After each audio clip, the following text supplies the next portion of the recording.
नमस्कार, आज तक के इस खास कार्यक्रम में आपका स्वागत है। हमारे साथ है विवादों से घिरे हुए दिल्ली के मुख्यमंत्री और आम आदमी पार्टी के नेता अरविंद केजरीवाल। अरविंद, बहुत बहुत शुक्रिया। पहला सवाल ये कि आम आदमी केजरीवाल अब खास आदमी नेता बन गए हैं, आपकी ट्रांजिशन पूरी हो गई है, आपका बदलाव पूरा हो गया, सही या गलत? कैसे? मैं आपको उदाहरण देता हूं। आप 24 घंटे आप नेतागिरी करते हैं। अब वैट का इश्यू लीजिए, जो अब बड़ा मुद्दा बन गया है। पेट्रोल और डीजल पर आपने वैट लगा दी, जिससे उनके जो कीमतें हैं बढ़ गई हैं। जब आप आम आदमी थे, आप कहते थे टैक्स कम करो, अब आपने ही टैक्स बढ़ा दिया। आप में बदलाव आ गया है। आम आदमी केजरीवाल नेता केजरीवाल बन गए। आपको पता है कि 5 स्टेट्स के फाइनेंस मिनिस्टर्स की दिल्ली में मीटिंग हुई थी। पंजाब, हरियाणा, उत्तर प्रदेश, दिल्ली एंड हिमाचल प्रदेश, और शायद राजस्थान के भी थे। सब फाइनेंस मिनिस्टर्स ने तय किया कि डिफरेंशियल वैट रेट्स की वजह से, जैसे मान लीजिए दिल्ली में वैट का रेट कम है और उत्तर प्रदेश में वैट का रेट ज़्यादा है, तो उसकी वजह से जो इंटर बिलिंग होती है वो फर्जी बिलिंग बनती है। सो ये तय हुआ 5 या 6 फाइनेंस मिनिस्टर्स के बीच में कि जो डिफरेंशियल वैट रेट्स हैं अलग अलग आइटम्स के ऊपर, इसको यूनिफॉर्म किया जाएगा। ये एक बहुत ही सराहनीय कदम था। पहली बार ऐसे हो रहा था कि अकाली दल, बीजेपी, समाजवादी पार्टी, आम आदमी पार्टी, कांग्रेस, सारी पार्टीज के फाइनेंस मिनिस्टर्स मिलकर एक ऐसा अच्छा कदम उठा रहे थे। ये उसी का पहला नतीजा है। केवल दिल्ली के रेट नहीं बढ़े हैं, साथ साथ हरियाणा के रेट भी बढ़े हैं जहां बीजेपी की सरकार है, साथ साथ पंजाब के रेट भी बढ़े हैं जहां पे अकाली दल की सरकार है। उत्तर प्रदेश का जो रेट था उस रेट के बराबर आसपास के सारे स्टेट्स अपने अपने रेट्स ले आए हैं। तो अब जो इंटरस्टेट चोरी होती थी टैक्स की, वैट की चोरी होती थी, बिलिंग, माल बिकेगा इस स्टेट में और बिलिंग होगी इस स्टेट में, ये खत्म हो जाएगा। लेकिन कहीं ना कहीं क्या आप मानते हैं कि जनता को इसका बोझ पड़ रहा है? थोड़ा बहुत जरूर बोझ पड़ रहा है, मैं मानता हूं। तो हमारा पहला साल है। जब हमने चुनाव लड़े थे, हमने जनता को एक वादा किया था, 5 साल के अंदर दिल्ली के वैट के रेट पूरे देश के सारे राज्यों के वैट के रेट से हम सबसे कम कर देंगे। ये हमारा वादा है जनता को। थोड़ा साल दे दो, थोड़ा सा समय लगता है, एकदम से हम आए सरकार में 4 महीने में सब कुछ नहीं बदलेगा, लेकिन हमारा वादा हमें याद है। सबसे ज़्यादा वादे हम ही पूरे करते हैं। 2, 3, 4 साल के अंदर दिल्ली के वैट के रेट पूरे देश के वैट के रेट से हर आइटम के ऊपर आपको सबसे कम मिलेंगे। आपने बजट की बात की, उसी बजट में आपने 526 करोड़ पब्लिसिटी पर लगाए। लोग कह रहे हैं कि अरविंद केजरीवाल एक तरफ कहते हैं कि सरकार को पैसे की जरूरत है विकास के कार्यक्रमों के लिए, और दूसरी तरफ वही अरविंद केजरीवाल 526 करोड़ लगाते हैं पब्लिसिटी पर। मैं एक छोटा सा आपको उदाहरण देता हूं। जिस दिन हमने बजट लेके आए हम लोग, बजट की हाईलाइट क्या थी, सबसे बड़ी बात क्या थी? आजादी के बाद पहली बार किसी सरकार ने शिक्षा के क्षेत्र में बजट डबल किया था। आज तक किसी ने शिक्षा पे इतना ध्यान दिया है? स्वास्थ्य के उस पे बजट 1.5 गुना किया था, किसी ने स्वास्थ्य पे ध्यान दिया? शिक्षा का बजट भी डबल कर दिया। आप जब आम आदमी पार्टी के नेता बने तो आपने कहा ये नरेंद्र मोदी जी हैं, वो सेल्फ प्रमोशन और मार्केटिंग बहुत करते हैं, इतने पैसे उसमें गंवा रहे हैं, इतनी मार्केटिंग कर रहे हैं। आज आप वही मार्केटिंग कर रहे हैं, आप वही सेल्फ प्रमोशन कर रहे हैं। आप 526 करोड़ उस पर डाल रहे हैं और कह रहे हैं मीडिया मेरे खिलाफ हो गई है, इसलिए मुझे ये एडवर्टीजमेंट कर। सारी चीजों पे आ रहा हूं, बोलने ही नहीं देते। आप करिए ना। पहली चीज तो ये कि अपने को अच्छा काम भी लोगों को बताना है। दूसरी चीज ये 40,000 करोड़ का बजट है, लगभग 500 करोड़ का budget means 1.2% of the total budget. That is a marketing budget that has been set aside. तीसरी चीज ये, आने वाले समय में, अभी जैसे अगले महीने आप देखेंगे हम पोल्यूशन, एंटी पोल्यूशन के ऊपर एक बहुत बड़ा काम करने जा रहे हैं, बहुत बड़ा प्रोग्राम करने जा रहे हैं दिल्ली के अंदर। पोल्यूशन सबसे बड़ी प्रॉब्लम है दिल्ली की, उसमें ये सारा बजट काम आएगा। उसके अगले महीने हम लोगों को हमने वैट का एक एम्बिशियस टारगेट रखा है, वैट कलेक्शन का। वो वैट कलेक्शन का टारगेट डंडा मारने से नहीं होगा, रेड मारने से नहीं होगा। इसमें हम जनता की भागीदारी करेंगे।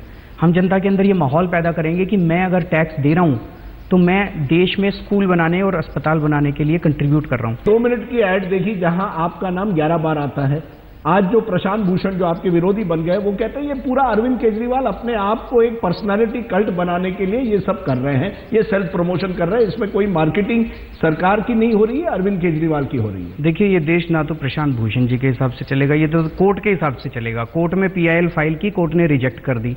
कोर्ट ने कहा भी केजरीवाल के ऐड ठीक हैं, तो आप मेरा दिखाते हैं, केजरीवाल ये, केजरीवाल ये, केजरीवाल ऐसा, केजरीवाल वैसा। आप अब बड़े विक्टिम कॉम्प्लेक्स में अब फंस गए हैं। आपको लगता है कि पूरी दुनिया आपके खिलाफ होगी? ना ना ना ना ना ना, मीडिया के ओनर कुछ हैं चंद, और ये बीजेपी और कांग्रेस वाले हैं, बाकी कोई। जनता हमारे साथ है, जनता जबरदस्त तरीके से हमारे साथ है। आज चुनाव करा लो, दिल्ली में 70 की 70 सीटें आएंगी। अभी भी। आपने कुछ दिनों पहले ये भी कहा कि हमारे पास अब पैसे नहीं है, हम चंदा इकट्ठा करना चाहते हैं। मैं आपको साफ पूछता हूं, क्या आपको लगता है कि दिल्ली वालों को आम आदमी पार्टी चलानी पड़ेगी, आम आदमी पार्टी को चंदा देना पड़ेगा, या आम आदमी पार्टी दिल्ली चलाएगी? दोनों होगा, क्योंकि अगर अपने को ईमानदार राजनीति करनी है तो पार्टियों को चंदा तो ईमानदारी से लेना चाहिए, वो चंदा जनता से ही आएगा। अगर हम लोगों ने ठेकों में पैसे लेने चालू कर दिए, आज वो परसों सतिंदर जैन एक मोहल्ला क्लिनिक का उद्घाटन कर रहे हैं। एक डिस्पेंसरी पहले 5 करोड़ रुपए में बना करती थी, इन्होंने ये 15 लाख रुपए में बनाई है डिस्पेंसरी। आप अंदर जाके देखना, बिल्कुल एयर कंडीशनड, बेस्ट इक्विपमेंट अंदर। तो जो भ्रष्टाचार खत्म करने की वजह से पैसे बच रहे हैं, जितने पैसे में पहले एक क्लिनिक बना करता था, उतने पैसे में आज 30 क्लिनिक बन जाएंगे। तो ये बदलाव आया है। लेकिन तो अगर हमें ईमानदार राजनीति करनी है, कॉर्पोरेट्स जो हैं उन्होंने फंडिंग देनी चाहिए डेवलपमेंट प्रोजेक्ट्स के लिए। यानी आप कह रहे हैं हम विकास करना चाहते हैं, हम स्कूल बनाना चाहते हैं, अस्पताल बनाना चाहते हैं, लेकिन पैसा आप इकट्ठा करना चाहते हैं कॉर्पोरेट से। यानी एक तरह से आप कह रहे हैं कि हमारे पास वो पैसा नहीं है। पैसा तो आप पब्लिसिटी पर 526 करोड़ लगा रहे हैं, लेकिन पैसा जो डेवलपमेंट पर लगाना है, आप कह रहे हैं कॉर्पोरेट्स को कि आप उसके लिए कॉन्ट्रीब्यूट कीजिए। बिल्कुल कीजिए, आप ही करोगे सर। उसमें मोहल्ले क्लिनिक में मैं अपने परिवार का थोड़ी इलाज कराऊंगा, केवल आपके भी बच्चे जाएंगे इलाज करवाने के लिए, तो सारे देश को साथ आना पड़ेगा। क्योंकि एक समय ये एक छवि आपकी बन गई थी कि आप एंटी कॉर्पोरेट है। अब उसी कॉर्पोरेट्स को आप कह रहे हैं कि हमारे सरकार की मदद कीजिए, हमारी पार्टी की मदद कीजिए, हमारे पैसा इकट्ठा करना है। तो छवि आप ही लोग बनाते हैं सर, एक दिन कुछ छवि बना देते हैं, एक दिन कुछ छवि बना देते हैं, आपकी मर्जी। एक समय तो आप हर कॉर्पोरेट के बेईमानी के खिलाफ हैं हम। बेईमानी, जो बेईमानी करेगा वो गलत है। अब मैं जैसे परसों एक सभा में शाम को एक मीटिंग थी, 100-150 लोग आए हुए थे। वहाँ पे मैंने ये बताया कि 15 लाख रुपए में एक क्लिनिक बन रहा है और आप लोग सहयोग कीजिए। आप यकीन नहीं मानेंगे, आधे घंटे के अंदर 15 क्लिनिक का पैसा लोगों ने डोनेट कर दिया। अपने लिए थोड़ी मांग रहा हूँ। लोग कह रहे हैं, किसी ने कहा खड़े होकर 2 क्लिनिक मैं दूंगा, किसी ने कहा खड़े होकर 2 क्लिनिक मैं दूंगा, 3 क्लिनिक मैं दूंगा, 1 क्लिनिक मैं। सर, जनता को जिस दिन विश्वास हो गया ना कि ये, और विश्वास होता जा रहा है, ये ईमानदार सरकार है, जनता दिल खोल के पैसा देगी। सर आप कहते हैं कि ईमानदार सरकार है, आपने हमेशा कहा हम ईमानदारी की लड़ाई कर रहे हैं। अब उसी ईमानदार सरकार में जितेंद्र सिंह तोमर आ जाता है, आपका कानून मंत्री, और आपको आखिर में उनको निकालना पड़ता है जब आपको पता चलता है कि उनकी फेक डिग्री है। जब जनता आपको कह रही थी, विपक्ष कह रहे थे, प्रशांत भूषण आपको कह रहे थे कि देखिए उनकी डिग्री फेक है, आपने उनको टिकट दी, आपने उनको कानून मंत्री भी बनाया, और जब पुलिस ने उनके खिलाफ कार्रवाई की आपने कहा इमरजेंसी है। क्या आप मानते हैं कि जितेंद्र सिंह तोमर के इंसिडेंट में आपने गलती की? जितेंद्र सिंह तोमर के इंसिडेंट में मैं आपको सारा सिलसिला बता देता हूँ। 2.5-3 महीने पहले जब ये मुद्दा उठा था, मैंने बाकायदा लिखित में उसकी एक्सप्लेनेशन मांगी थी। जब विपक्ष ने इसको पहली बार उठाया था, उसने मुझे लाके कुछ कागज़ दिखाए। वो कागज़ देखने पे लगता था प्राइमा फेसी कि उसकी गलती नहीं है। फिर मैंने उससे पूछा सच सच बता। उसने बोला बच्चों की कसम खा रहा हूँ मैंने कोई गलती नहीं की। तो कागज़ देखे मैंने और फिर उससे बात की। उसके बाद जिस दिन वो गिरफ्तारी की गई, तब तक भी आपको ये क्लियर नहीं था कि डिग्री फेक है कि नहीं है। उसके बाद वाले इंसिडेंट्स, जिस दिन गिरफ्तारी की गई, जैसे गिरफ्तारी की गई, हमने उसको लॉ मिनिस्टर से उसको इस्तीफा देने के लिए कहा, उसने इस्तीफा दिया, हमने उसको हटा दिया। आज तक कभी ऐसा नहीं हुआ। आपके ललित गेट देख लीजिए, कितने सबूत आ चुके हैं फिर भी नहीं हटा रहे। वसुंधरा राजे के केस में कितने सबूत आ चुके हैं फिर भी नहीं हटा रहे। व्यापक के केस में कितने सबूत आ चुके हैं फिर भी नहीं हटा रहे। हमने पहले इंस्टेंस में उसको हटा दिया। अगले दिन से जब पुलिस जांच करने के लिए पहुंची, वहां पे उन लोगों को जो सबूत मिले, अब कोर्ट में जनवरी फरवरी में चुनाव के पहले प्रशांत भूषण जी और योगेंद्र यादव जी ने आपको सलाह दी थी कि उन्हें टिकट मत दीजिए। बिल्कुल नहीं दी थी, झूठ बोल रहे हैं वो लोग। ये फेक डिग्री का बिल्कुल मामला नहीं दी है, थी। ये बिल्कुल बार-बार नहीं दी कहा थी। जा रहा था। आप कह रहे हैं आप बिल्कुल नहीं दी थी, इसके बारे में जानकारी नहीं झूठ थी। बोल रहे हैं, ये कोई जानकारी नहीं थी इसके बारे में। बिल्कुल जानकारी नहीं थी। और एक और पर आप चीज मानते हैं, गलती मान लीजिए, कभी कभी आदमी गलती कर लेता मैं कह तो रहा हूँ, मैंने आपको सारा सिलसिला बता तो दिया। मैं कह तो रहा हूँ कि हमारे पास तोमर ने आपको धोखा दिया एक तरह से। मतलब जो कुछ उसने प्रेजेंट किया वो गलत था, उसके ऊपर हमने यकीन किया। आपके और एक आप एमएलए आज जेल में है, लैंड ग्रैबिंग के केस में मनोज कुमार जेल में है। कैसे लगता है कि 21 आपके कुल मिलाकर पुलिस रिकॉर्ड के मुताबिक 21 आपके एमएलए क्रिमिनल रिकॉर्ड है, लेकिन उनको छोड़िए, एक एमएलए तो जेल चला गया है लैंड ग्रैबिंग में। 21 में मैं भी हूँ। हाँ, 21 में आप भी हैं, मैं जानता हूं, लेकिन मनोज कुमार लैंड ग्रैबिंग में फंस गए हैं और जेल चले गए हैं। मैं ये कह रहा हूँ कि जितने दोषी हैं सबको जेल भेज दो, मैं मना तो नहीं कर रहा। यानी आपने गलती की जब आपने उनको भाई जब इतनी पार्टी है, इतनी बड़ी पार्टी है, उसमें हो सकता है कि कुछ गड़बड़ आ जाए। एक मिनट सुनो मेरी बात जी। आप सबको जेल भेज दो। आज पूरी की पूरी दिल्ली पुलिस नरेंद्र मोदी जी ने केवल आम आदमी पार्टी के एमएलए के खिलाफ लगा रखी है। आपने गलती, आप हम सारे गलत हैं जी, सारे के सारे गलत हैं। नहीं, वो नहीं। 67 के 67 गलत है, मैं भी गलत हूँ, मनीष सिसोदिया भी गलत है। तो आप जेल भेजो ना उनको, मैं मना कब कर रहा हूँ ना कि आपने मनोज कुमार जैसे केस में या जितेंद्र सिंह तोमर केस में आपने उस लेवल की आपने कार्रवाई नहीं की कि क्या हमने अपनी के खिलाफ केस है या नहीं। हमने जांच कराई। अपनी जांच कराने के बाद भी, जैसे कल को मान लो आप टिकट मांगो मेरे से, आपकी सारी जांच कराएंगे, लेकिन क्या पता आपने और क्या कर रखा हो अपनी जिंदगी में। लेकिन बाद में अगर कुछ निकलता है तो उसमें जेल भेज, अगर तो मैं ये कहूं कि इसको जेल मत भेजो, मैं तब मैं दोषी हूं। आप जेल भेजो ना। अगर कोई मंत्री पकड़ा जाएगा उसको तुरंत इस्तीफा कराएंगे। अगर कोई एमएलए पकड़ा जाता है भेजो जेल, जिस दिन उसको सजा होगी वो एमएलए-शिप उसकी खत्म। मैं इतना ही पूछ रहा था कि आप बाकियों पर हमेशा ये कहते थे कि देखिए ये कैंडिडेट जो है इसके खिलाफ ये क्रिमिनल रिकॉर्ड है। अब पता चल रहा है कि आम आदमी पार्टी के भी एमएलए विधायक जो हैं उनके खिलाफ भी क्रिमिनल चार्जेस। हम तो ये कह ही रहे थे, बावजूद उनको टिकट मिले। हम पहले ये कहते थे कि जिनके खिलाफ क्रिमिनल रिकॉर्ड है उनको जेल भेजो। अब ये कह रहे हैं केवल आम आदमी पार्टी वालों को जेल भेजेंगे। हम कह रहे हैं दूसरों को भी। तो रमेश बिधूरी के खिलाफ कितने बड़े बड़े चार्जेस, संगीन चार्जेस लगे हुए, उनको पकड़ा आपने? महाबल मिश्रा के खिलाफ कितने चार्जेस लगे हुए दिल्ली के अंदर, दिल्ली पुलिस ने कभी पकड़ा उनको? आम आदमी पार्टी के सारे चोर हैं, हमको सबको जेल भेज दो। अरविंद जी, अब आते हैं सबसे बड़ा मुद्दा जो बन गया एक तरह से, वो आपकी जो जंग, नजीब जंग लेफ्टिनेंट गवर्नर के साथ जो शुरू हुई है, जिसकी वजह से लोगों को लगता है कि दिल्ली की जो गवर्नेंस है उसको अब नुकसान पहुंच रहा है। क्या आप मानते हैं इस लड़ाई की वजह से दिल्ली की गवर्नेंस पर, खास करके जो आपने करप्शन के खिलाफ आपने कहा था आप लड़ाई लड़ेंगे, उस पर एक तरह से नेगेटिव इंपैक्ट हो रहा है? सारी जनता के बीच में मैसेज ये है, केजरीवाल बहुत अच्छा काम कर रहा है, नरेंद्र मोदी जी काम नहीं करने दे रहे। नरेंद्र मोदी ने काम नहीं करने दे रहे हैं। क्या आप कह रहे हैं कि नजीब जंग जो है वो प्रॉक्सी नरेंद्र मोदी के लिए है? आपकी लड़ाई नजीब जंग से है या नरेंद्र मोदी के साथ है? और नरेंद्र मोदी तो देश के प्रधानमंत्री हैं, उनको आपसे क्या लेना देना? नजीब जंग को क्या लेना देना?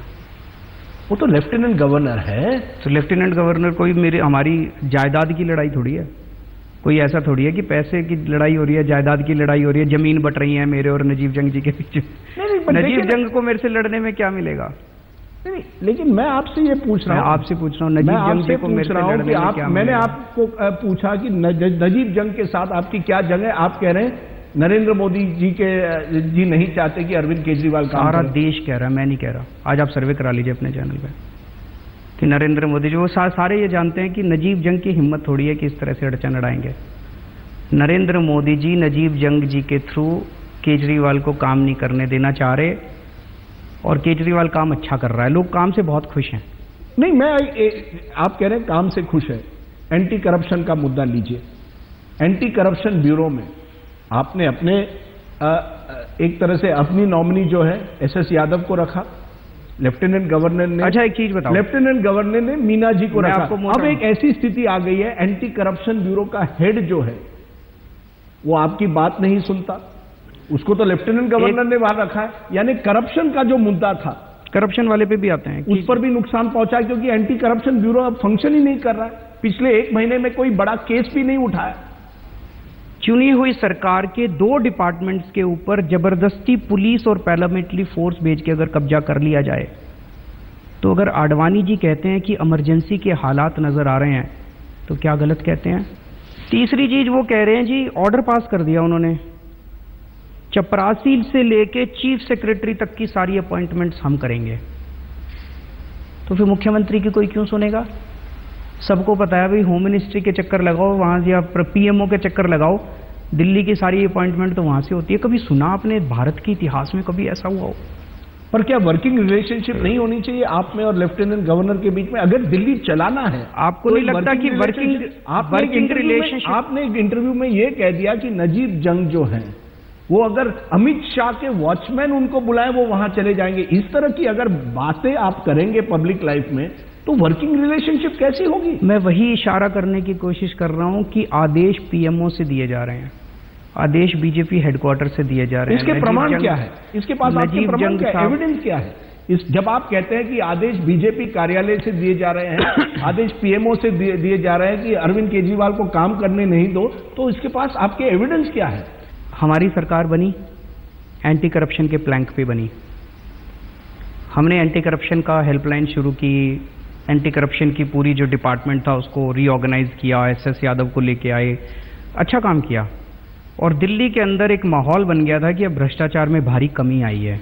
चारों तरफ एक माहौल था, एंटी करप्शन बहुत अच्छा काम कर रही थी, जनता खुश थी, मुख्यमंत्री खुश थे एंटी करप्शन से, सरकार खुश थी एंटी करप्शन से, जंग साहब भी खुश थे एंटी करप्शन से। मैं जंग साहब से तो मिला करता था, वो भी तारीफ किया करते थे कि एंटी करप्शन अच्छा काम कर रही है। एक दिन अचानक 8 जून को सोमवार के दिन शाम को 3 या 4 बजे लेफ्टिनेंट गवर्नर ने अचानक ऑर्डर पास करके एंटी करप्शन ब्रांच का चीफ बदल दिया,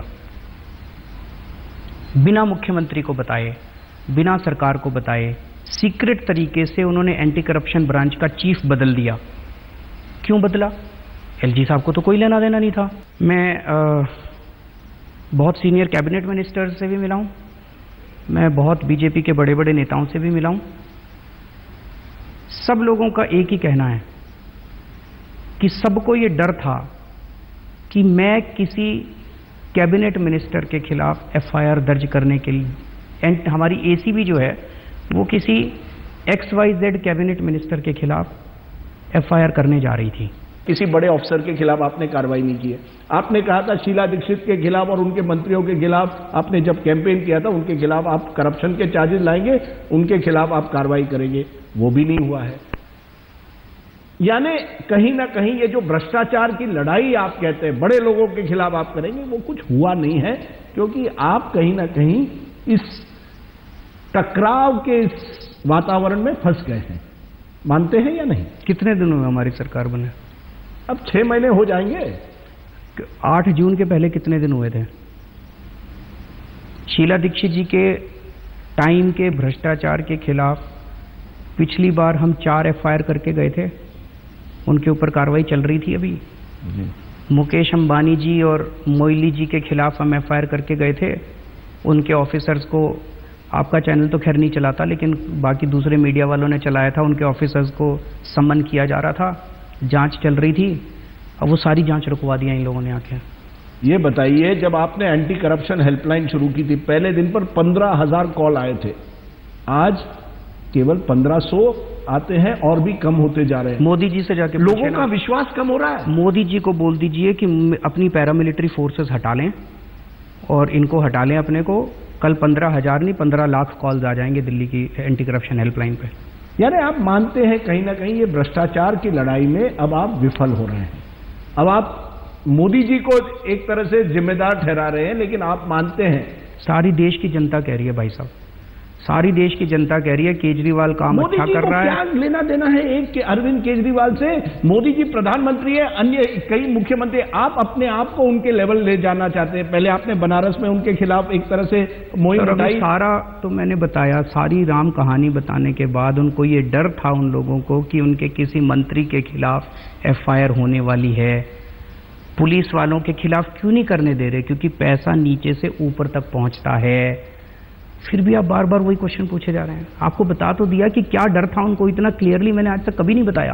आपने कहा कि एंटी करप्शन ब्यूरो का टेक ओवर सेंटर या नरेंद्र मोदी सरकार ने किया क्योंकि उनको डर था कि किसी एक मंत्री के खिलाफ आप एक एफआईआर लगाने वाले थे। आप बताएंगे ये वो मंत्री कौन है? इनको छोड़िए, नहीं, नाम नहीं बताना चाहता।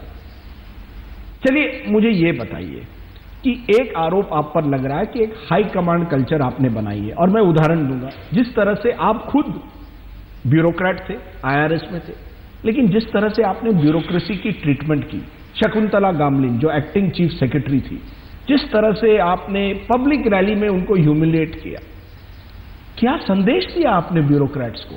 ईमानदारी से उनका विश्वास कम हो गया है। नहीं, उनका ईमानदारी से काम करो, जो ईमानदारी से काम करेगा उसको साथ दिया जाएगा, जो बेईमानी करेगा उसका साथ नहीं दिया जाएगा। यानी अरविंद केजरीवाल पब्लिकली सर्टिफिकेट देंगे कि कौन ब्यूरोक्रेट ईमानदार है और कौन बेईमान है?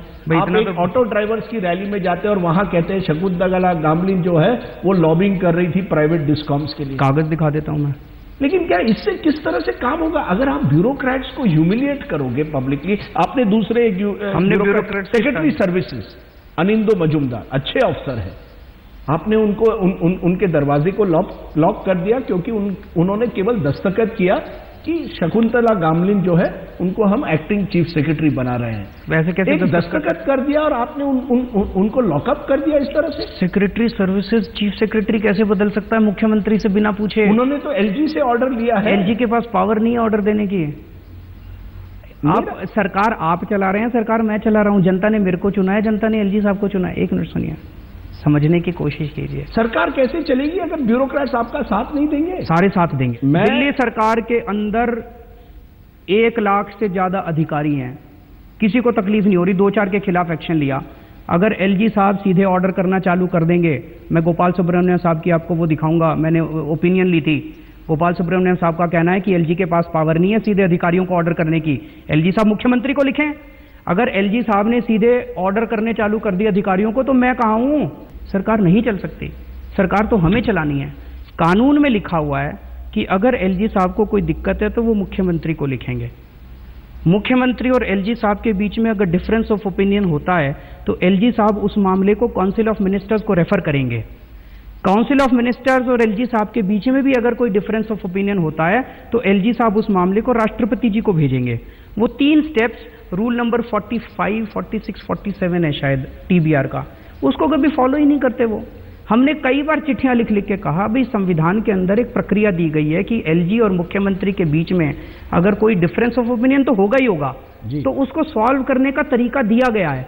वो उस तरीके को फॉलो नहीं किया जाता और वो भी एलजी साहब नहीं कर रहे, ऊपर से करवाया जा रहा है। अरविंद जी, अब ये अगर मेरे सेक्रेटरी सर्विसेज ने सीधे ऑर्डर कर दिए, चीफ सेक्रेटरी बदल दिया, मैं अपने कमरे में देख रहा हूं यार ये क्या हो गया, मैं यहाँ बेवकूफों की तरह बैठा हूं। तो उनका कमरा आपने लॉक कर दिया? ऑब्वियसली उसको ट्रांसफर किया गया ताकि वो आके दोबारा ना बैठ जाए। कमरा लॉक कर दिया एक दिन के लिए। ऐसी कौन सी आफत आ गई? बहुत बार कमरे लॉक होते हैं। आपको क्या तकलीफ है कमरा लॉक करने से? हमने सेक्रेटरी सर्विसेज को बदल दिया। मैं आपसे ये पूछ रहा हूँ सर, सरकार जहां सख्ती करनी पड़ती है वहां सख्ती करते हैं। जो हमारे अच्छे ऑफिसर्स हैं उन अच्छे ऑफिसर्स को हम शाबाशी भी देते हैं पब्लिकली। मैंने कितने प्रोग्राम्स के अंदर अपने अच्छे ऑफिसर्स की तारीफ की है, नाम ले लेके तारीफ की है। मैं इसलिए पूछ रहा हूं क्योंकि सरकार चलाना मुश्किल है और उसमें आपको ब्यूरोक्रेट्स का साथ चाहिए, उसमें आपको एलजी का साथ चाहिए, उसमें आपको विपक्ष का साथ चाहिए। अब एक ऐसी स्थिति आ गई है, विपक्ष से आपकी नहीं बनती, ना बीजेपी से बनती है, ना कांग्रेस से बनती है। विपक्ष तो 3 लोग हैं, कांग्रेस से भी नहीं बनती। आप कांग्रेस है ही नहीं विपक्ष में। नहीं यार, ऑपोजिशन तो है, अजय माकन की पार्टी तो है, आपकी ब्यूरोक्रेट से नहीं बनती, हमारी सबसे एलजी से नहीं बनती, आपकी बाकी प्रधानमंत्री से नहीं बनती। तो ऐसे कैसे चलेगा अगर अरविंद केजरीवाल एकला चालो रे की जो फिलॉसफी है उससे सरकार नहीं चला पाएंगे। उससे आप ऑपोजिशन में रह सकते हैं, सरकार नहीं चला पाएंगे। जनता मेरे को चाहती है, ये जनतंत्र जनता से चलता है, ये जनतंत्र इन सबसे नहीं चलता है। जनतंत्र जनता से चलता है, जनता हमें चाहती है। हम जैसे हैं जनता को पसंद हैं, उससे सब लोगों को तकलीफ हो रही है। आपने कहा है कि स्टेट रेफरेंडम होना चाहिए, एक रेफरेंडम होना चाहिए कि दिल्ली को स्टेटहुड मिलनी चाहिए या नहीं, पूरे राज्य की जो एक स्टेटस है वो मिलनी चाहिए या नहीं। लेकिन ये रेफरेंडम आप किस तरह कर पाएंगे? संविधान में आप नहीं कर पा सकते। रेफरेंडम नहीं हो सकता। इलेक्शन कमिश्नर ने भी कहा है कि अरविंद केजरीवाल दिल्ली के स्टेटहुड पर रेफरेंडम नहीं कर सकते। तो ये तो एक तरह से एक जुमला हो गया। ओपिनियन पोल तो करा सकते हैं, बिल्कुल करा सकते हैं। ओपिनियन पोल में आपका सैंपल होता है, आप 500 लोगों से पूछते हैं पूरी दिल्ली में, हम दिल्ली के सारे लोगों से पूछ लेंगे। मैंने कहा कि आपकी कई लोगों से नहीं बनती, लेकिन एक नेता है जिनके साथ आपकी बड़ी अच्छी बन रही है, वो है नीतीश कुमार। किसी से तो बनती है ना आपकी नजर में? हाँ बिल्कुल, सबसे लड़ाई नहीं है ना। आपको वो एसीबी के अफसर भी दे रहे हैं आप, और ये भी कहा जा रहा है कि आप उनके साथ बिहार के चुनाव में कैंपेन करेंगे। क्या ये सही है? आपके हिसाब से क्या करना चाहिए? नहीं, आप मुझे बताइए। इंटरव्यू आपका चल रहा है, आपने बार बार कहा है कि इंटरव्यू मेरा हो रहा है, मैं केवल सवाल पूछ रहा हूँ। सोचेंगे, सोच के बताते हैं आपको। नहीं, आपने अभी तक निर्णय नहीं लिया। नहीं, एक तरह से थर्ड फ्रंट बनाना चाहते हैं या नहीं? नीतीश जी, ममता बनर्जी, एक थर्ड फ्रंट, क्योंकि आपकी लड़ाई केवल दिल्ली तक सीमित है या आप दिल्ली के बाहर भी जाना चाहते हैं? अभी इस बारे में कोई चर्चा नहीं चल रही है। वो आज क्या अभी भी आप चाहते हैं? बंबई में म्युनिसिपल इलेक्शन होंगे, कहीं और चुनाव हो रहे हैं, क्या आप उन चुनाव में लड़ेंगे? पंजाब में तो लड़ेंगे। आम आदमी पार्टी पंजाब में लड़ेगी या नहीं लड़ेगी? पिछली बार 400 सीटें आपके दोस्तों के कहने की वजह से ही लड़ी थी। मैं उन पर आ रहा हूं, मैं योगेंद्र यादव जी पर आ रहा हूं, लेकिन मैं आपसे ये पूछना चाहता हूं, क्या आप पंजाब में लड़ेंगे या नहीं? पंजाब में जरूर लड़ेंगे, लड़ना चाहिए। और कहां लड़ेंगे? देखते हैं, बताएंगे आपको समय आने पे। इस समय केवल पंजाब तो पक्का है, बाकी और देखते हैं। मैं इसलिए पूछ रहा हूं कि पंजाब में भी आम आदमी पार्टी टूट रही है। 4 में से 3 एमपी जो हैं वो आपके हाई कमांड कल्चर के विरोध में आ गए हैं। आप जबरदस्ती वो फैलाते रहते हैं ऐसा? नहीं, गांधी जी ने तो पब्लिकली कहा है। गांधी जी वो योगेंद्र जी के अच्छे दोस्त हैं, इसलिए कहते रहते हैं। मैं उसी पर आ रहा हूँ। आइए, उसी पे आइए। नहीं, मैं उसी पर आ रहा हूँ। आपने योगेंद्र जी का नाम लिया, ये दूसरी या तीसरी बार आपने नाम लिया, प्रशांत भूषण का नाम लिया। ये आपके पुराने साथी थे। जिस तरह से आपने उनको एक तरह से किनारे कर दिया और फिर पार्टी से निकाल दिया, इससे क्या संदेश देना चाहता है कि अरविंद केजरीवाल जो है डिक्टेटर है? मैंने तो हाई कमांड कल्चर है। सब पीएसी में निर्णय हुआ, नेशनल काउंसिल की मीटिंग हुई, नेशनल एग्जीक्यूटिव की मीटिंग हुई, उन्होंने जो भी निर्णय लिया उन्होंने किया, मैंने क्या किया? अरविंद जी, ये हाई कमांड कल्चर पीएसी तो आप ही चलाते हैं, नेशनल काउंसिल तो आप ही चलाते हैं। कांग्रेस वाले जब इस तरह से लोगों को निकालते थे तब आप कहते थे वो डिक्टेटर है, हाई कमांड कल्चर है। आज आम आदमी पार्टी में भी एक हाई कमांड कल्चर है। एक आपके इर्द गिर्द एक कोठरी बन गई है जिसमें योगेंद्र यादव जी और प्रशांत भूषण जो आपके पुराने साथी थे बैठ नहीं रहे थे, उनसे आपके कोई डिफरेंसेस थे, आपने उनको हटा दिया। देखिए, आप अपना मन बना चुके हैं कि आपकी कोठरी बन गई है, आपका हाई कमांड कल्चर है, पीएसी भी मैं ही चला रहा हूँ, नेशनल काउंसिल के 400 मेंबर्स को भी मैं ही चला रहा हूँ, मैं नेशनल एग्जीक्यूटिव, तो इतने सारे लोगों को अगर मैं चला रहा हूँ तो कुछ तो होगा ना मेरे अंदर, या ये सारे के सारे लोग बेवकूफ़ हैं? अगर मेरे कहने पे इतने सारे लोग चल रहे हैं तो फिर आपको क्या तकलीफ है? चलने दीजिए। आपको नहीं लगता कहीं ना कहीं आपने गलती की जिस तरह से योगेंद्र यादव का मामला आपने हैंडल किया? मैंने तो ये कई बार बोला है कि अगर वो पार्टी में रहते तो अच्छा रहता। दुर्भाग्यपूर्ण है जो कुछ आप चाहते हैं कि वो पार्टी में लौट आए? अगर ऐसा हुआ तो बहुत अच्छा होगा फ्यूचर में। कभी अभी भी आप चाहते हैं कि प्रशांत जी और योगेंद्र जी पार्टी में लौट आए? अगर कभी ऐसा हुआ तो अच्छा होगा। सबको साथ लेके चलना पड़ेगा, सारे देश को साथ लेके चलना है। प्रशांत जी ने कहा है कि अरविंद में एक बदलाव आ गया है, वो डिक्टेटर बन गए हैं, और ये वो लगातार कह रहे हैं। आप तो उसके पहले ही कहते थे कि मैं डिक्टेटर हूं। प्रशांत जी ने अब कहना चालू किया। देखो, केजरीवाल में किसी को कुछ गलत मिलता नहीं है। मेरी अगली जिंदगी, पिछली जिंदगी, 7 जन्म सारे खोद डाले, कुछ भ्रष्टाचार नहीं मिला, तो अंत में सारे बस यही कहते हैं केजरीवाल डिक्टेटर है, केजरीवाल ये है, केजरीवाल डिक्टेटर है। बस ये डिक्टेटर है, डिक्टेटर है, डिक्टेटर है, डिक्टेटर है। डिक्टेटर बन के इतनी बड़ी पार्टी भी नहीं चलती, डिक्टेटर बन के इतना बड़ा मूवमेंट भी नहीं चलता। लोगों को साथ लेके चलना पड़ता है। लोगों को हम लोगों ने साथ लिया अन्ना आंदोलन के टाइम से, तभी लोग जुड़े हैं। अगर ऐसे डिक्टेटर होते ना तो कोई साथ नहीं जुड़ता। तो जब कुछ भी नहीं मिलता मेरे खिलाफ तो एक ये जुमला बन गया है, केजरीवाल डिक्टेटर है, केजरीवाल डिक्टेटर है, केजरीवाल डिक्टेटर है। वो ये कहते हैं कि आपने लोगों का फायदा उठाया, अन्ना का फायदा उठाया, योगेंद्र जी और प्रशांत का फायदा उठाया, आप आगे निकलते गए। मैं क्या फायदा उठाया? मैंने घर में पैसा भर लिया, अपने लिए कर रहा हूं। किसके लिए कर रहा हूं? किसने किसका फायदा उठाया? गलत है ये बात। इस किस्म की बातें नहीं करनी चाहिए। आखिर में मैं आपको पूछूंगा, क्या फर्क आ गया है? अब इस बार आपकी सरकार 5 महीने रही है, 6ठे महीने में आई है। अरविंद जी, आप में और आपके वर्किंग स्टाइल में सबसे बड़ा फर्क क्या आ गया है? कोई फर्क मुझे जो नजर आता है, आप थोड़ा हंसते ज्यादा है, पहले आप हंसते कम थे। हाँ चलिए, ये एक अच्छी बात है। लेकिन उसके साथ साथ एक आपका एक गुस्सा भी मैं देखता हूं। पहले नेताओं के खिलाफ था, आजकल मीडिया के खिलाफ है। नहीं, ऐसा नहीं है। मीडिया के खिलाफ मैं क्यों बोलूंगा? मेरी और आपकी, हम दोनों की लड़ाई उन लोगों के खिलाफ है जिन्होंने मीडिया का माहौल अभी इस देश में बदल दिया, खराब कर दिया, नंबर 1।